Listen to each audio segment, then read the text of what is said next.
Assalamualaikum Alhamdulillah rabbil alamin wassalamu ala asyrafil anbiya'i wal mursalin sayyidina Muhammad wa ala alihi washabbihi ajma'in. Rabbi shrah li sadri wa yassir li amri wa hlul 'uqdatam min lisani yafqahu qawli amma ba'du. Kita sambung balik kitab kita ni terjemahan lengkap Sahih Al-Imam Al-Bukhari. Kita masih bincang dalam bab besar Kitabus Shalah. Dalam bab solah ni kita ada bab kecil ni, bab yang ke-lapis kan, bab ke-88. Babu tashbiqil asabi'i fil masjidi wa ghairihi. Bab yang ke-88 menjalinkan jari jemari tangan di masjid dan selainnya. Babu tashbiqil asabi'i fil masjidi wa ghairihi. Haddatsna Hamid bin Umar an Bishrin qala haddatsna Asim qala haddatsna Waqid an abihi an Ibn Umar aw Ibn Amr qala shabbaka an-nabiy sallallahu alaihi wasallam asabi'ahu. Hadis ke-478 dan 479 dah. Ibn Umar radhiyallahu atau Ibn Amr meriwayatkan bahawa Nabi sallallahu alaihi wasallam menyilangkan jari jemarinya. Jadi Nabi dari masjid pun Nabi buat sila jadi mari lah. Tidak salah kata dah.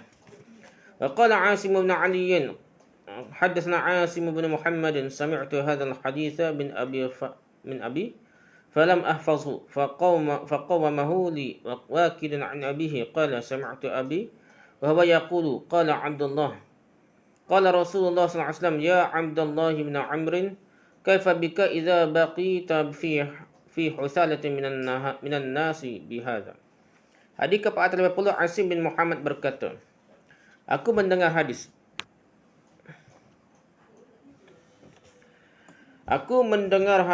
Ini daripada bapakku tapi aku tidak hafal hadis tu lah.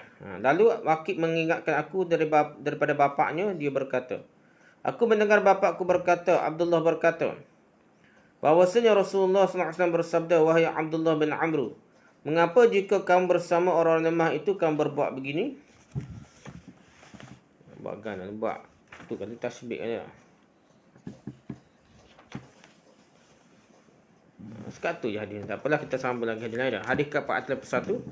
Haddatsna Khalid bin Yahya qala haddatsna Sufyan an Abi Burdah bin Abdullah bin Abi Burdah an jaddihi an Abi Musa an Nabi sallallahu alaihi wasallam qala innal mu'mina lil mu'mini kal bunyan yashuddu ba'dahu ba'dan wa shabbaka asabi'ahu.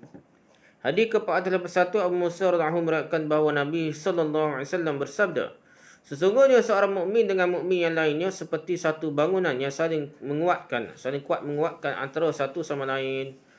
Kemudian baginda menjalinkan jari jemarinya. Jadi Nabi bila cerita saling menguatkan seumpama satu bangunan, Nabi buat sila jari dah. Okay, hadisnya haddatsna Ishaq qala haddatsna Ibn Shumail qala akhbarana Ibn Aun an Ibn Sirin an Abi Hurairah qala shalla bina Rasulullah sallallahu alaihi wasallam ihda salatayil 'ashyi. Qala Ibn Sirin qad sammaha Abu Hurairah walakin nasitu ana. Qala fa shalla bina rak'atayn thumma sallama faqama ila khashbatin ma'rudatin fil masjid فاتك عليها كأنه غضبان ووضع يده اليمنى على اليسرى وشبك بين أصابعه ووضع خده الأيمن على ظهر كفه اليسرى وخرجت السرعان من أبواب المسجد فقالوا أقصرت الصلاة وفي القام أبو بكر وعمر فهابا أن يكلمه وفي القام رجل في يديه طول يقال له ذو اليدين قال يا رسول الله أنسيت أم قصرت الصلاة؟ قال لم أنسى ولم تقصر فقال أكما يقول ذو اليدين؟ فقالوا نعم فتقدم فصلى ما ترك ثم سلم ثم كبر وسجد مثل سجوده أو أطول ثم رفع رأسه وكبر ثم كبر وسجد مثل سجوده أو أطول ثم رفع رأسه وكبر فربما سألوه ثم سلم فيقول Nubitu anna Imran bin Husain qala thumma sallama. Hadis ke-482 dah. Abu Hurairah radhiyallahu berkata Rasulullah sallallahu alaihi wasallam bersama kami melaksanakan salah satu daripada solat yang terdapat pada waktu malam. Ibn Sirin pula berkata bahawa Abu Hurairah menyebutkan jenis solat tersebut. Ibn Sirin sebutlah semaya gapo Nabi semaya waktu malam tu. Tapi aku lupa dah. Abu Hurairah mengatakan baginda solat bersama kami 2 rakaat kemudian salam. Tak cukup 4 rakaat beri salam dah.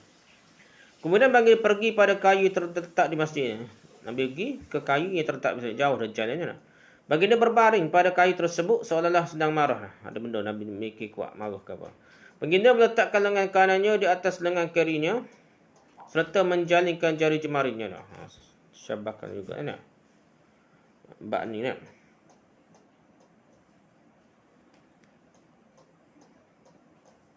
Wa syabbaka baina asabihi. Jadi dia sila juga ada jari dia.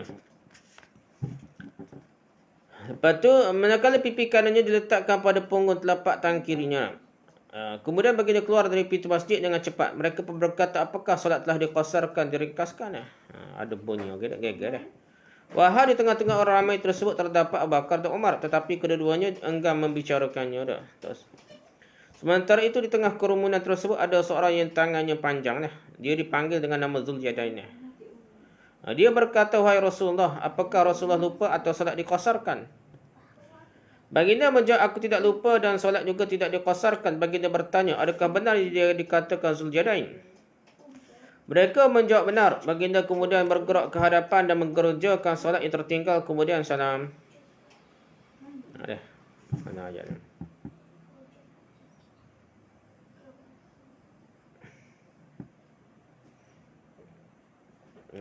Fataqaddama fasalla ma taraka thumma sallama thumma kabbara wa sajada misla sujudihi aw tawalada. Jadi sini tegaklah.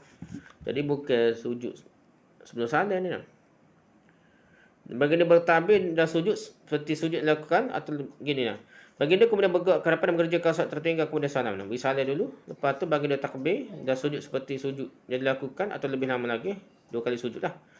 Kemudian angkat kepalanya dan takbir. Kemudian takbir dan sujud seperti sujud yang tadi atau lebih lama lagi. Kemudian mengangkat kepalanya dan takbir. Maksud 2 kali sujud. Ada. Boleh jadi mereka bertanya kepadanya Ibn Sirin, apakah dalam hadis ada lafaz kemudian baginda memberi salam? Lalu dia berkata, aku mendapat berita bahawa Imran bin Husain berkata kemudian baginda memberi salam. Maksudnya selepas sujud sawi tu 2 kali tu bisa ada juga. Itu je cara. Tak cukup rakaat enggak tambah 2 kosong rakaat tu cukup tu.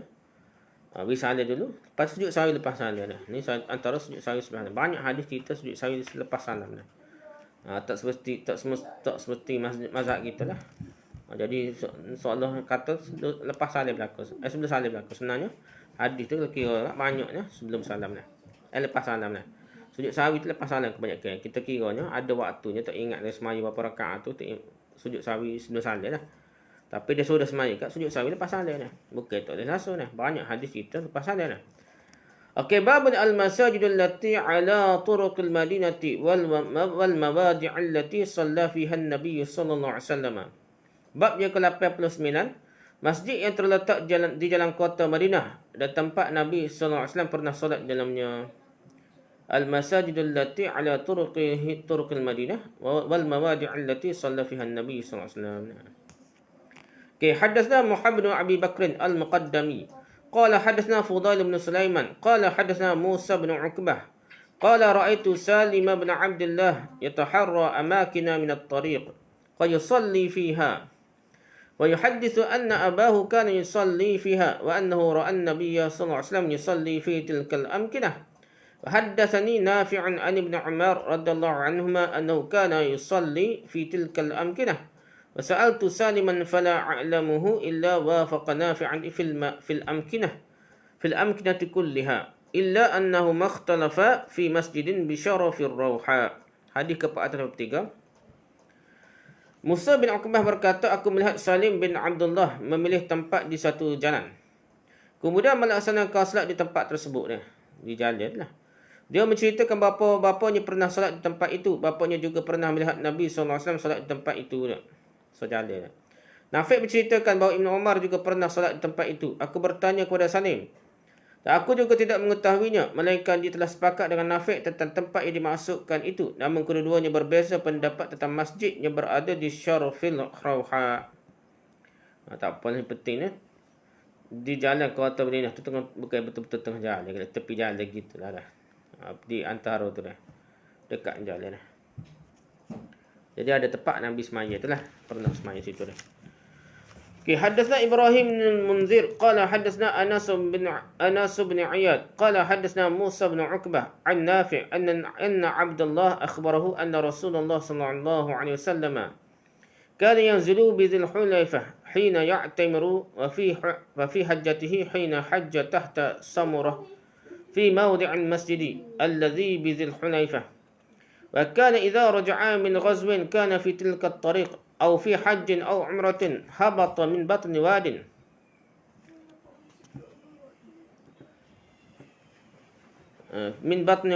فإذا ظهر من بطن واد أناخا في البطحاء التي على شفير الوادي الشرقية فعرس ثم حتى يصبح ليس عند المسجد الذي بهجارة ولا على الأقمة التي عليها المسجد كان ثم خليج يصلي عبد الله عنده في بطنه كثب كان رسول الله صلى الله عليه وسلم ثم يصلي فدح السيل فيه بالبطحاء حتى دفن ذلك المكان الذي كان عبد الله يصلي فيه. Hadis terdapat Abdullah bin Umar meriwayatkan bahawa Rasulullah SAW berhenti di Zulhulaifah di bawah pohon samurah, iaitu ketika melaksanakan umrah dan hajinya, dan tempat sekarang digunakan sebagai masjid di daerah Zulhulaifah. Ini tempat nak niat ihram dah. Ketika baginda kembali dari satu peperangan haji ataupun umrah dan melalui jalan tersebut, baginda turun melalui dasar lembah. Ketika telah sampai di dasar lembah, baginda singgah di Batha, saluran tempat mengalirnya air dah. Saluran itu terletak di tebing sebelah timur dari lembah tersebut. Di situ baginda bermalam dan beristirahat sehinggalah pagi. Baginda tidak singgah di masjid yang berbatu dan tidak juga di bukit yang ada masjidnya. Di lembah itu terdapat celah yang pernah digunakan oleh Abdullah untuk melaksanakan solat. Dasar lembah tersebut ada longgokan pasir di mana Rasulullah SAW pernah solat di situ. Suatu hari aliran air di Batha menarik longgokan pasir tersebut sehingga menutup celah-celah yang pernah digunakan oleh Abdullah untuk solat. Celah tu pernah Nabi sekali pun tutup habislah. Jadi tak perlu cari lah, ada semua ni pernah. Orang tahu situ kan ada hak nak cari berkat ke apa tahulah gitulah. Okey, wa anna Abdullah bin Umar haddathu anna an-nabiy sallallahu alaihi wasallam shalla haythu al-masjid as-saghir alladhi duna al-masjid alladhi bi sharaf ar-rawha. Wa qad kana Abdullah ya'lamu al-makan alladhi kana yusalla fihi an-nabiy sallallahu alaihi wasallam yaqulu thumma an yaminika hina taqumu fi al-masjid tusalli. Wa dhalika al-masjid ala hafati at-tariq al-yumna wa anta dhahibun ila Makkah bainahu wa bain al-masjid al-akbar ramyatun bihajarin aw nahwu dhalik. Hadis ke-45. Abdullah bin Umar menceritakan pada Nafi' bahawa Nabi SAW pernah melaksanakan salat di masjid kecil, bukan di masjid yang terdapat di Syaraful Rawha, bukan masjid besar. Abdullah mengetahui tempat yang pernah digunakan oleh Nabi SAW untuk salat. Dia berkata, di sana di sebelah kanan jika kamu berdiri salat di masjid itu. Masjid itu terletak di sebelah kanan jalan jika kamu berjalan menuju ke arah Makkah. Jarak masjid tersebut dengan masjid besar sejauh lemparan batu atau lebih kurang sekitar itulah. Berapa ratus meter gitu kali tak? Tak jauh mana. Gitulah Nabi pernah semaya situ lah. Okey, seterusnya hadis ke-486 nak. Wa anna ibn Umar kana yusalli ila al-'irqi alladhi 'inda munsaraf ar-rawha wa dhalika al-'irq intiha'u tarafihi 'ala hafati at-tariq dun al-masjid alladhi bainahu wa bain al-munsarafi wa anta dhahibun ila Makkah. وقد ابتني ثم مسجد فلم يكن عبد الله يصلي في ذلك المسجد كان يتركه عن يساره ووراءه ويصلي أمامه إلى العرق نفسه فكان عبد الله يروح من الروحة فلا يصلي الظهر حتى يأتي ذلك المكان فيصلي فيه الظهر. إذا أقبل من مكة فإن مر به قبل الصبح بساعة أو من آخر السحر عرس حتى يصلي بها الصبح. Hadis ke-486. Abdullah bin Umar juga pernah salat di lembah Irqi yang terletak di perbatasan Rawha. Lembah ini di hujungnya di sisi jalan bawah masjid, terletak di sebelah kanan jika kamu berjalan menuju Mekah. Di sana sudah dibina masjid, namun Abdullah bin Umar belum pernah solat di masjid tersebut. Dia melalui masjid tersebut dari sebelah kiri dan sebelah belakangnya. Kemudian dia solat di depan lembah Irqi itu sendiri. Adapun pernah ketika dia kembali dari Roha, dia tidak solat zuhur di tempat lain sehinggalah sampai di tempat tersebut. Kemudian dia solat zuhur di tempat tersebut jika dia kembali dari Mekah dan melalui tempat itu 1 jam sebelum subuh, atau di akhir waktu as-sahar, waktu dekat sahur lah, waktu menjelang subuh, dia berehat hingga solat subuh di tempat itu. Jadi tempat ni di lembah Irqi dah. Lembah Irqi tu tidak betul-betul apa Syaraful Roha ke apa dah.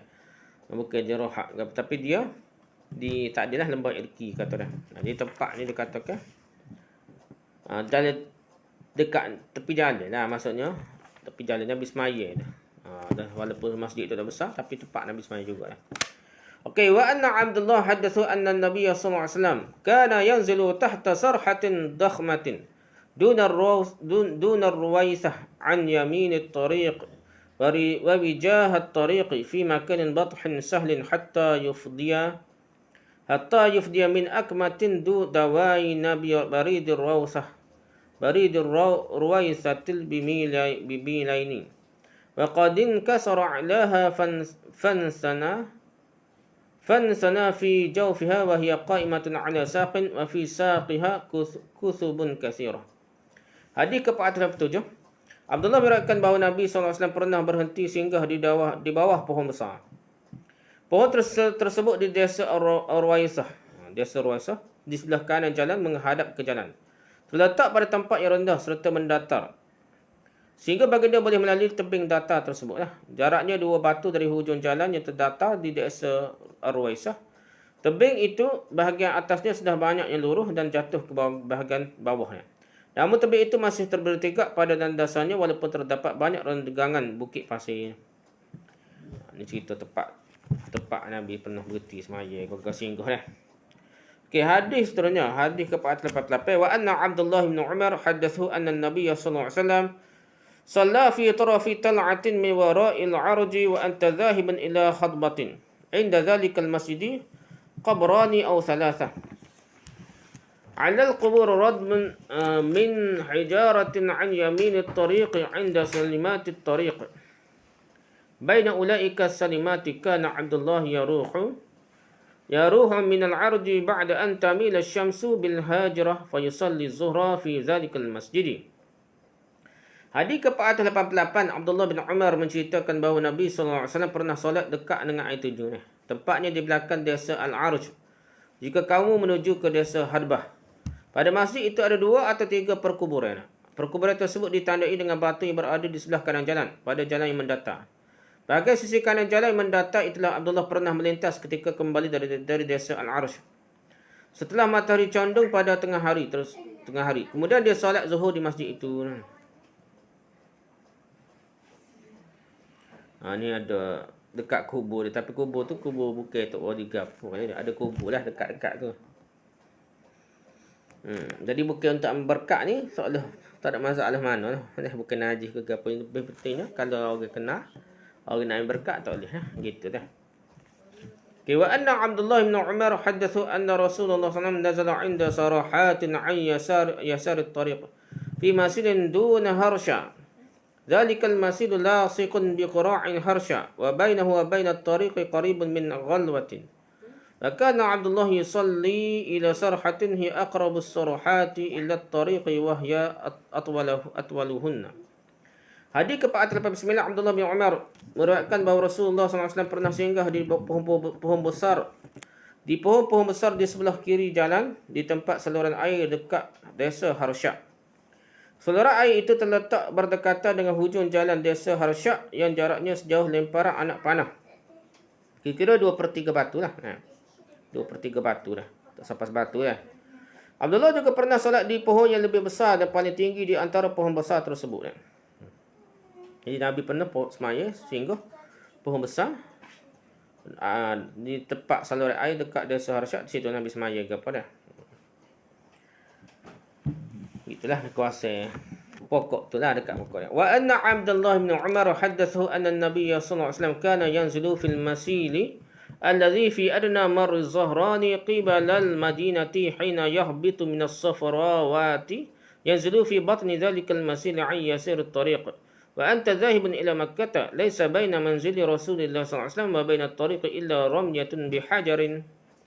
Hadis ke-490 Abdullah menerangkan bahawa Nabi SAW pernah singgah pada saluran air yang terletak dekat lembah yang disebut sebagai Marrul Zahrain, iaitu sebelum Madinah ada.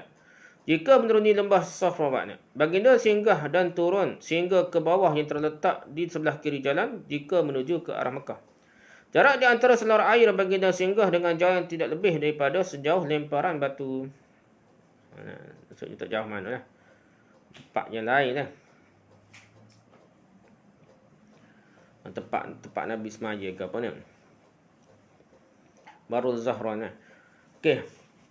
Hadis ke-491 wa anna Abdullah bin Umar haddathu anna an-nabiy sallallahu alaihi wasallam kana yanzilu bi dhi tuwal wa yabitu hatta yusbiha yusalli subha hina yaqdamu Makkah wa musalla Rasulullah sallallahu alaihi wasallam dhalika ala akmatin ghalizatin laysa fil masjid alladhi bunya thumma walakin asfala min dhalika ala akmatin ghalizatin.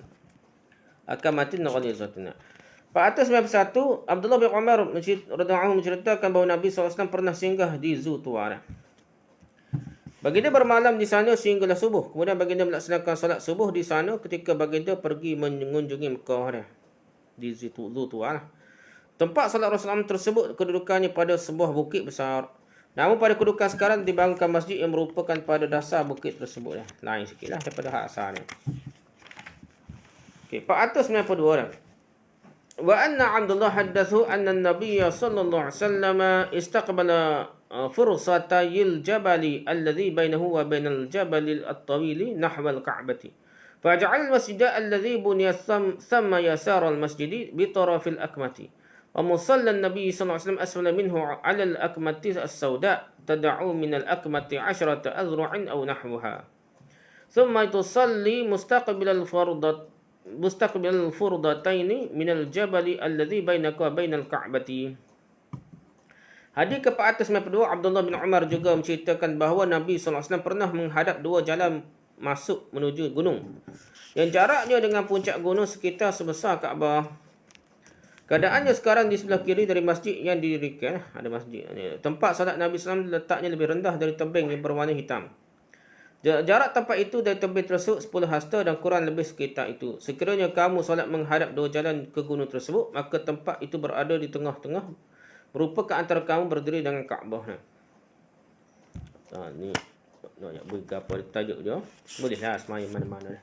Bukan betul tengah jalan, masuk tepi jalan gitu lah. Jadi kita pun molek kalau jalan jauh ke apa, berhenti semaya. Jangan nak tunggu sampai rumah lah. Jumpa mana-mana tempat boleh semaya, semaya. Bahkan Nabi ni kadang-kadang pilih masjid kecil, balik masjid besar untuk semaya Jumaat. Okay, babu sutratul imami wa sutratu man khalfahu. Bab yang ke-90, sutrah pemisah. Imam adalah orang yang di belakangnya juga. Sutrah bagi orang yang di belakangnya juga. Jadi tak imam tak pedai, tak gapa depan. Jadi sutrah penghadang antara benda lain. Dan makmum pun pakai padan dengan sutrah tak imam dia. Okay, hadasna Abdullah bin Yusuf qala akhbarana Malik an Ibn Shihab an Ubaidillah bin Abdullah bin Utbah an Abdullah bin Abbas annahu qala aqbaltu rakiban ala himarin atalin wa ana yawma idzin qad nahastul ihtilama wa Rasulullah sallallahu alaihi wasallam yusalli bin nas bimina ila ghairi jidarin famaratu baina yaday ba'd as-saffi fanazaltu fa arsaltu al-atana tarta'u wa dakhaltu fi as-saffi falam yunkir dhalika alayya ahadun. Hadis ke-493 Abdullah bin Abbas radhiyallahu anhu berkata, pada suatu hari aku datang sambil menunggang keledai betina dan ketika itu usiaku hampir balik. Rasulullah SAW sedang solat bersama orang ramai di Mina tanpa ada dinding tabir di hadapannya. Maka aku pun lalu di hadapan sebahagian saf dan aku turun serta membiarkan keledai ku mencari makan. Kemudian aku masuk ke barisan saf namun tidak ada seorang pun yang menegurku. Tak ada orang tegur. Tak ada orang kata salah kan. Maik kedai betina dah. Nak balik dia. Nak abah satu dah. Jadi masa tu tak ada dinding dah. Tak dinding pun tak ada masalah. Ada dinding lagi tak ada masalah lah. Untuk orang lalu depan saf tu. Kecuali saf tu imam lah. Sepatutnya ada hijab, ada dinding lah, ada penghadang lah. Seterah lah, ada seterah panggil. Okay, hadatsna Ishaq qala hadatsna Abdullah bin Numair qala hadatsna Ubaidullah an Nafi' an Ibn Umar anna Rasulullah sallallahu alaihi wasallam kana idza kharaja yawm al-'id amara bil harbati fatud'u baina yadayhi fayusalli ilaiha wan nasu wara'ahu wa kana yaf'alu dhalika fi as-safari famin thamma ittakhadhaha al-umara. Hadis ke-494, Ibn Umar radhiyallahu anhu meriwayatkan bahawa Rasulullah SAW keluar untuk solat hari raya. Baginda meminta sebatang tombak dan ditancapkan di hadapannya lah sebagai seterahnya. Kemudian baginda solat menghadap ke arah tombak tersebut, manakala orang ramai solat di belakangnya, belakang Nabi lah. Baginda juga melakukan sedemikian ketika bermusafir. Kemudian diteruskan pula oleh para pemimpin Khulafa ar-Rasyidin. Buat benda suluh lah. Hadis ke-495. Haddatsna Abdul Walid qala haddatsna Syu'bah an Aun bin Abi Juhaifah qala sami'tu abi anna an-nabiy sallallahu alaihi wasallam shalla bihim bil Batha wa baina yadayhi 'anazatun az-zuhra rak'ataini wal 'asr rak'ataini tamur baina yadayhi al-mar'atu wal himar. Hadis ke-495, Aun bin Abi Juhaifah meriwayatkan, aku mendengar bapakku berkata bahawa Nabi SAW pernah melaksanakan solat bersama para sahabat di daerah Batha.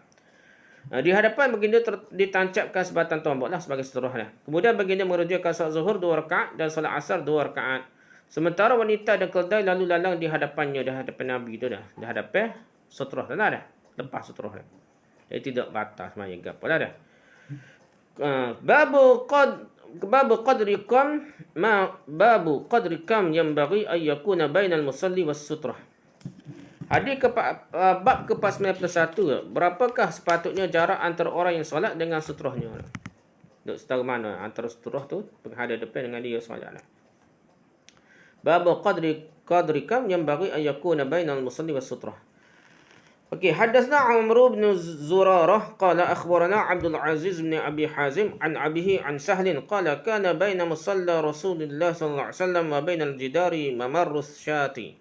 Hadis ke-495, Sahal berkata jarak di antara tempat solat Rasulullah SAW dengan dinding adalah seluas lautan, seluas kambing lah. Depan tu biar boleh lalu kambing lah sahaja lah. Maksudnya dekat rapat lah ke depan dah. Hadatsna al-Maqi قال حدثنا يزيد بن أبي عبيدة عن سلمة قال كان جدار المسجد عند المنبر ما كادت الشاة تجوزها. Hadis ke-497, Salamah berkata jarak di antara dinding masjid dengan mimbar adalah berukuran melepasi dan lubang untuk kambing. Ya dekat lah. Maksudnya betul-betul rapat. Sujud tu betul-betul rapat dah dengan tubuhnya.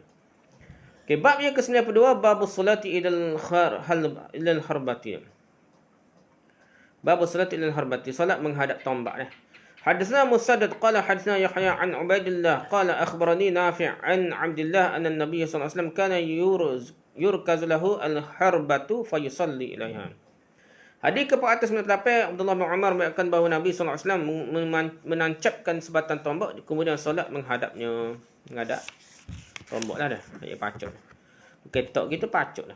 Okay, bab salati ilal anazah. Bab salati ilal anazah. Bab yang ke-93, solat menghadap tongkat. Bab salati ilal anazah. Hadatsna Adam qala hadatsna Syu'bah qala hadatsna Aun bin Abi Juhaifah qala sami'tu abi qala kharaja alaina Rasulullah sallallahu alaihi wasallam bil hajrah. Fa'tiya bi wudu'in fatawadda'a fa shalla bina az-zuhra wal 'asra wa baina yadayhi 'anazatun wal mar'atu wal himaru yamurruna min wara'iha. Hadis ke-499, Aun bin Abu Juhaifah berkata, aku mendengar bapakku berkata Nabi SAW keluar menemui kami ketika terik matahari. Kemudian baginda diberi bekas berisi air dan berwuduk. Setelah itu baginda mengerjakan salat zuhur dan asar bersama kami serta ditancapkan tonggak. Batai gapo dah di hadapannya. Sementara para wanita dan keldai lalu lalang di belakang kayu tersebut. Tonggak kayu tersebut, sutrah tersebut lah, tak jadi masalah. Okay, hadis ke-500 dah. Haddatsna Muhammad bin Hatim bin Bazir.